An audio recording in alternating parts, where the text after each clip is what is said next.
Hi guys, welcome to info traders. ఈ వీడియోలో what is cryptocurrency అంటే ఏంది అనే దాని గురించి మాట్లాడుకుందాం. ఇంకా ఎవరైనా మా టెలిగ్రామ్ ఛానల్లో జాయిన్ అవ్వకుంటే జాయిన్ అవ్వండి.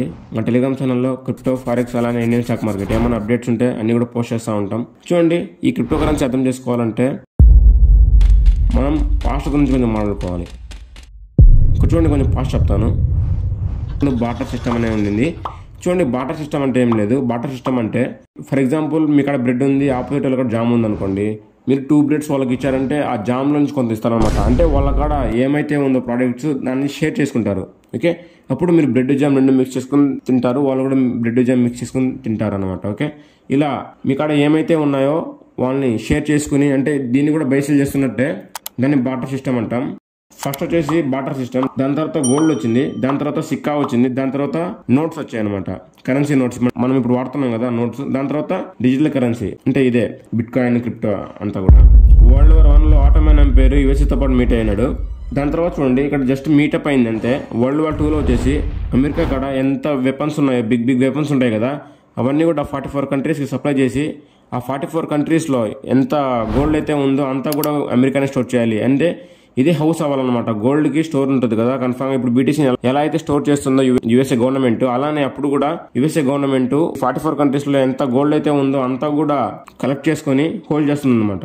ఓకే, అప్పుడు చూడండి, అప్పుడు ఎంత గోల్డ్ అయితే ఉందో అంతా కూడా యుఎస్ఏ బ్యాంక్స్ లో ఉండేటివి. ఇప్పుడు మీరు ఫర్ ఎగ్జాంపుల్ గోల్డ్ ని బై చేయాలంటే మీరు యూఎస్డిటీ ఉంది కదా, ఇప్పుడు యుఎస్ఏ వాళ్ళు యూఎస్డిటీ కరెన్సీని వాడతారు. ఇక్కడ యూఎస్డిటీ కరెన్సీ వచ్చేసి మీ కాడ నోట్ ఉంటుంది, అది కూడా యూఎస్డిటీ కరెన్సీ అని నోట్ ఉంటుంది. ఆ యూఎస్డిటీ కరెన్సీ నోట్ తీసుకుని వెళ్ళి అమెరికన్ బ్యాంక్ కి ఇస్తే అప్పుడు వాళ్ళ కాడ ఉన్న గోల్డ్ ని అలా ఎక్స్చేంజ్ అవుతుంది అనమాట. అలా 44 కంట్రీస్ వాళ్ళు గోల్డ్ కొనాలంటే అమెరికన్ బ్యాంక్ వచ్చి ఆ గోల్డ్ ని యూఎస్డిటీని ఎక్స్చేంజ్ చేసుకోవాలి. ఎందుకు ఇలా చేశారంటే గోల్డ్ తో పాటు యూఎస్డిటీ ట్రేడ్ చేసేటప్పుడు గోల్డ్ ఇంక్రీజ్ అయినా తగ్గినా కూడా యూఎస్డిటీ పవర్ ఇంక్రీజ్ అవుతుంది. అది పంపైనా డంపైనా కూడా దాని పవర్, ఎందుకంటే మనం హోల్డింగ్ కరెన్సీ కావాలి మనకు. ఇది వచ్చేసి అసెట్ అనమాట. గోల్డ్ వచ్చి అసెట్, యూఎస్డిటీ వచ్చేసి కరెన్సీ. ఈ కరెన్సీని డెవలప్ చేసుకునే దానికి గోల్డ్ తో పాటు, గోల్డ్ వచ్చేసి ఇప్పుడు కూడా ఈ వరల్డ్ లో టాప్ అసెట్. అది ఆ టాప్ అసెట్ తో పాటు యూఎస్డిటీని కంపేర్ చేస్తూ ట్రేడ్ చేస్తాం. ఇప్పుడు కూడా కావాలంటే చూడండి, ఫారెక్స్ లో మనం మాట్లాడుకున్నాం. ఇప్పుడు కూడా ట్రేడ్ చేసేటప్పుడు XAU USD అని వస్తుంది. XAU అంటే గోల్డ్ విత్ అగైనెస్ట్ యూఎస్డిటీతో ట్రేడ్ చేస్తాం అనమాట. దాని తర్వాత వియత్నాంతో ఫైట్ అవుతుంది. వియత్నాంతో ఫైట్ అయినప్పుడు అమెరికా కాడ ఉన్న 75% గోల్డ్ 50% లాస్ అవుతారు.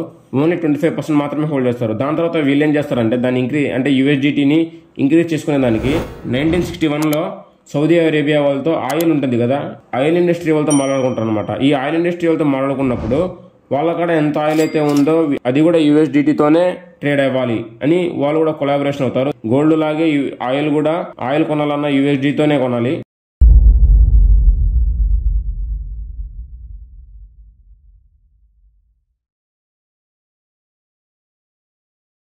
అలా వీళ్ళు యూఎస్డీని కూడా స్ట్రాంగ్ చేశారు, బిల్డ్ చేశారు అనమాట వీళ్ళందరూ అప్పటి నుంచి కూడా.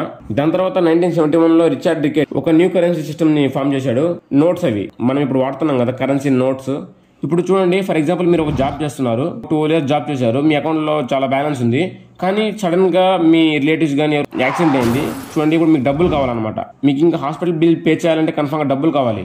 మీరు ఆ డబ్బులు వెంటనే ఎక్కడి నుంచి తెస్తారు చెప్పండి? కన్ఫర్మ్ గా ఏటీఎం నుంచి. దానికి కూడా ఒక 50,000 మాత్రమే వస్తుంది, దానికంటే ఎక్కువ రాదు. మీరు బ్యాంక్ నుంచి విత్డ్రా చేసుకున్నా కూడా వాడు గట్టిగా అంటే 1 lakh కంటే ఎక్కువ వీడు. ఆడ పెద్ద ఆపరేషన్ చేయాలి, 10 lakhs కావాలన్నారు. మీరు అప్పటికప్పుడు డబ్బులు ఉంటే యానికి తేలేరు కదా.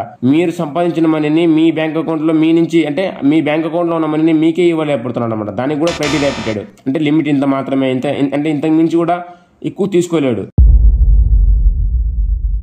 ఆ సిచ్యువేషన్స్ రాకుండా సతోషి నాకమోటో అనేవాడు బిట్ కాయిన్ తయారు చేశాడు అనమాట. బిట్ కాయిన్ వచ్చేసి గవర్నమెంట్ కి దీనికి ఎటువంటి సంబంధం లేదు, అలానే డీసెంట్రలైజ్డ్. మీరు ఎంత మనీ కావాలంటే అంత మనీని ఎప్పుడు కావాలంటే అప్పుడు తక్కువ చార్జెస్ తో ఎక్కువ మనీని ట్రాన్స్ఫర్ చేయొచ్చు అనమాట, ఎవరికన్నా కూడా.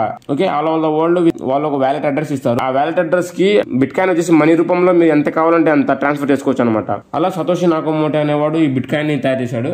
మీరు బిట్ నోట్స్ అనే వెబ్సైట్ ఓపెన్ చేసుకుంటే అక్కడ బ్లూ డాట్స్ కానొస్తా ఉంటాయి. దానికి అర్థం ఏంటంటే బిట్ కాయిన్ వచ్చేసి ఎక్కడి నుంచి ఎక్కడికి ట్రాన్స్ఫర్ అవుతుంది, ఎక్కడెక్కడ మోర్ బిట్ కాయిన్ అనేది స్టేబుల్ అవుతుంది అంతా కూడా మీరు చూసుకోవచ్చు. వెళ్ళి చూడండి ఒకసారి. బిట్ కాయిన్ వచ్చేసి డీసెంట్రలైజ్డ్ ఎక్స్చేంజ్. దీన్ని ఎవరు కూడా హ్యాక్ చేయలేరు అనమాట. ఎందుకంటే ఇది సెకండ్ నుంచి సెకండ్ వరకు, అంటే ఇప్పుడు మేము ఒక కన్ను మూసి తెరిచే లోపల అది అప్డేట్ అయిపోతా ఉంటుంది అనమాట. దీన్ని హ్యాక్ చేయడం చాలా కష్టము. ఇంకా ఎవరైనా క్రిప్టో కరెన్సీలో ట్రేడ్ చేయాలి అంటే, బిట్ కాయిన్ ఇన్వెస్ట్ చేయాలి అంటే డెల్టా ఎక్స్చేంజ్ డిస్క్రిప్షన్ లో లింక్ ఉంది. ఇది ఇండియాలో లీగల్ అనమాట. మీరు బిట్ కాయిన్ లో ఇన్వెస్ట్ చేయొచ్చు, ట్రేడ్ చేయొచ్చు. డిస్క్రిప్షన్ లో లింక్ ఉంది, ఫాస్ట్ గా వెళ్ళి అకౌంట్ ఓపెన్ చేసుకోండి. ఇది టోటల్ క్రిప్టో గురించి బేసిక్స్. మీకు నెక్స్ట్ వీడియో కావాలంటే 100 లైక్స్ కంప్లీట్ చేసేయండి. ఫాస్ట్ గా నెక్స్ట్ వీడియో అప్లోడ్ చేస్తాం. Bye guys, will meet next video.